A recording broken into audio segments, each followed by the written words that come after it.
Sponsored by STCU Best of Broadway. Inland Life, highlights of the Northwest. Hamilton is celebrating its 10th year on tour and they're in Spokane. Let's go into the room where it happens to hear from one of the cast members.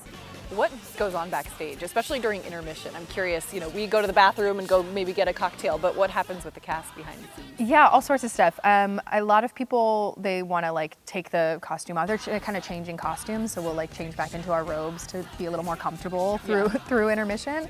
I cross stitch, I crochet, so sometimes I'll bring just a nice little activity to take a break with my brain. Or I like to joke that I clock into my second job, which is creating videos, social media content. Yeah. Do you think that helps get more connection with the audience as well?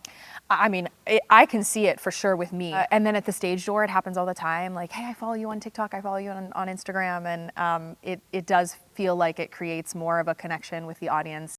There's the famous line that Angelica says about talking to Thomas Jefferson and putting women in the sequel. Mm-hmm. So if there was a sequel, what do you think it would be? It would be very, very interesting to see maybe a focus on the women and the work that they did despite not having very many rights at all and very many freedoms.